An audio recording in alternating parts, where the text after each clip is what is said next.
دوستای ارجمند سلام.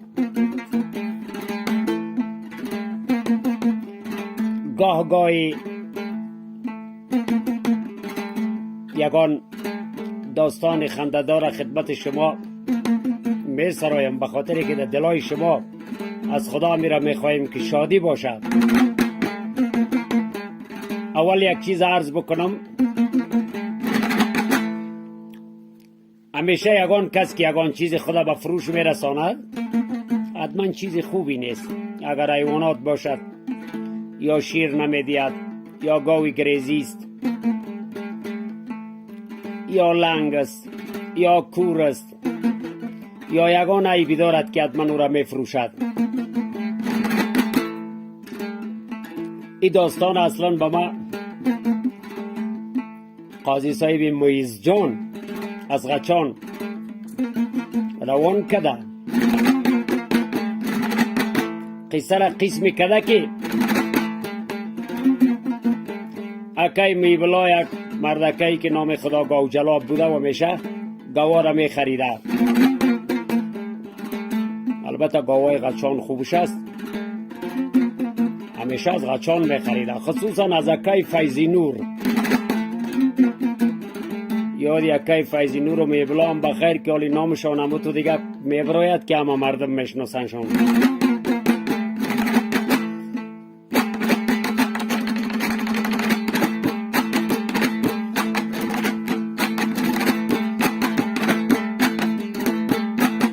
یه بشنو سخن و قصه یک مردی دیگر را، اینقدر ندیدم به خدای ساده بشر را.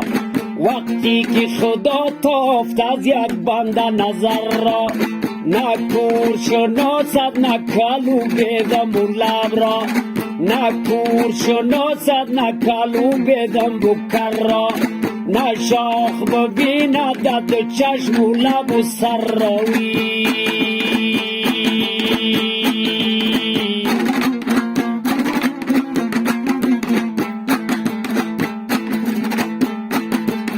گوشی شنوا باشد این قصه کلان است، حکایت موی بلا و کی نوری غچان است.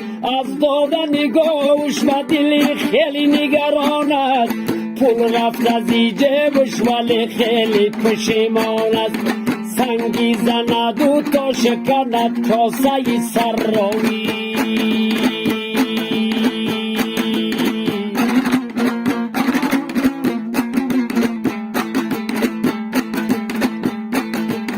بیچاره نفهمیده که گاوی بی او کور است، اینای تمامش همه از اکای نور است. گفته است که این گاو تنش سیات و جور است، سخت است ولی رای غچان کوتل و دور است. از دور نشان داده لبی دره و جراوی.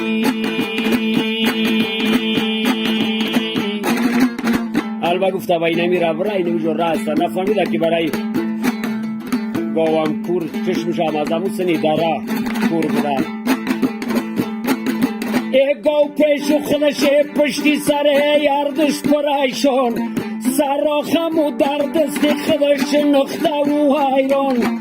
آیسته و گئی باز شتابان، بیچاره نمیدیده اما خفته و غلطان. میرفت کی ناگه و غلط کرده گذر راوی.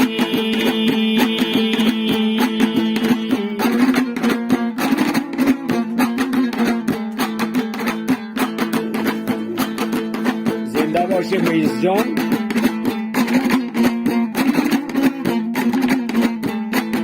یه پامان بلبی در اولون خرد و صدا زد، افتید سوی در و پیچیده و پا زد.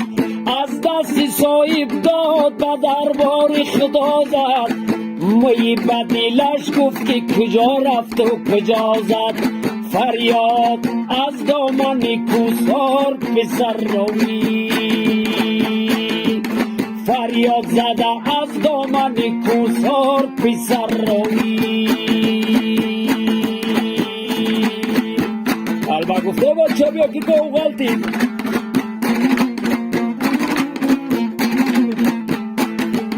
دید مردمی زو الغلا و ایهای شور است خاک با دران دره تاریک و چقور است گفتند که جنگ است و یا بم یا ترور است رفتند که یک گاوی سیاه پاره و کور است بپیچید و در سنگ میزند گردن و سرایی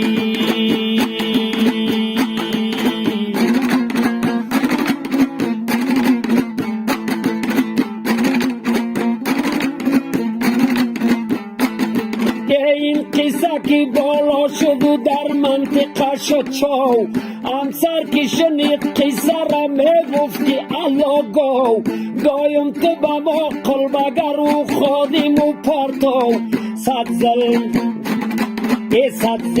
شده بر سری ما در سری الغاو از ما بگیری خدای شوی و کمر روی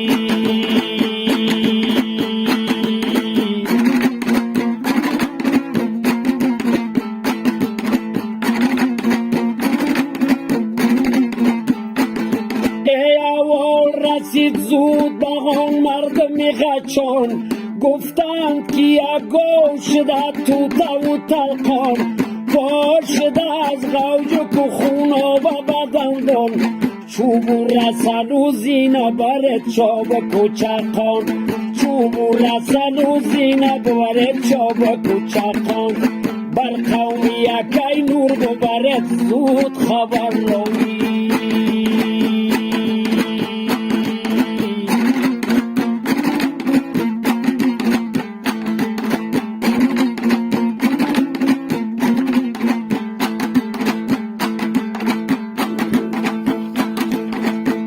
زنده باشه اکای فایزی نور خطیباوات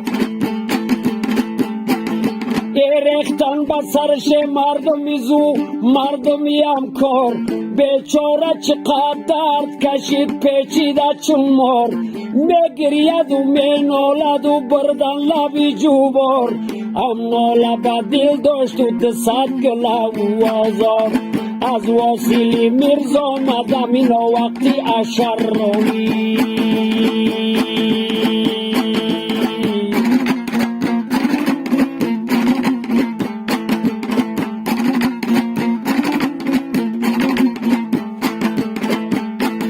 ای سینه نفس کشید و میگفت به یک دم داد ستم و جور شما زاده ای آدم نه لپکی سرار دیدم نکای سرنم شد قامتم از یوغ شما قلبگر آخم شد قامتم از یوغ شما قلبگر آخم کندم به شما للمه و انواری و جراوی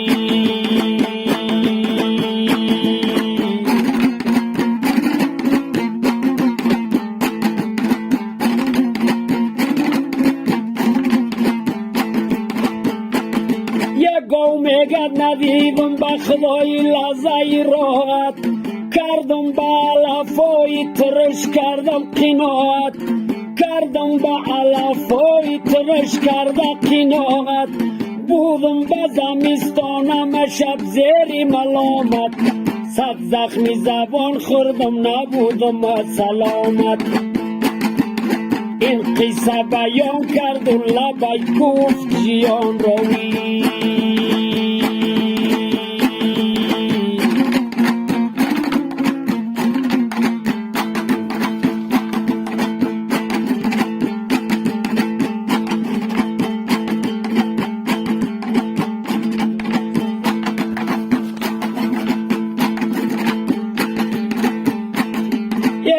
یادش زد از آن حادثه مرکبی محمود آن جر شدنی سوته و در فرقش خیزود و از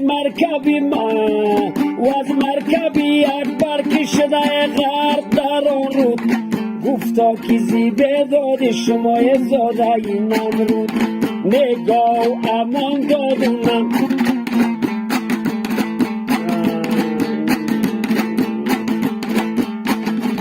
نگاه امان داردونه جمله خریرا نگاه امان دارد نه جمله خرا یه بشنو سخن و قصه یک مرد دیگر را اینقدر ندیدم به خدا ساده بشر را وقتی که خدا تافت از یک بنده نظر را نه کور شناسد نه کلو بیدم بکر را نه شاخ نبیند نه به چشم و لب و سر را